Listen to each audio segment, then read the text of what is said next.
So Kanuma రోజు evening మా ఊర్లో ఏటికి వెళ్ళాం. ఎవరి గోల వాళ్ళది అన్నట్టు ఎవరు బిజీలో వాళ్ళు ఉన్నారు.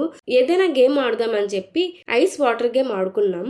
ఆ గేమ్ రూల్స్ కూడా ఎవరికి తెలీదు సరిగ్గా. ఒక్కొక్కరు ఒక్కొక్క రూల్స్ చెప్పారు. కన్ఫ్యూజన్ తోనే సరిపోయింది.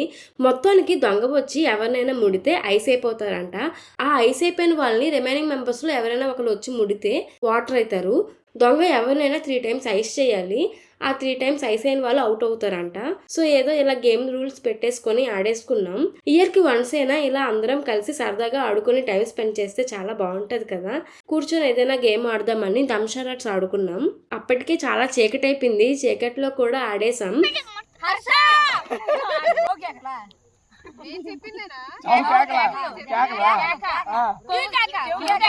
సో సరదాగా ఇలా అయ్యిందనమాట మా కనుమ.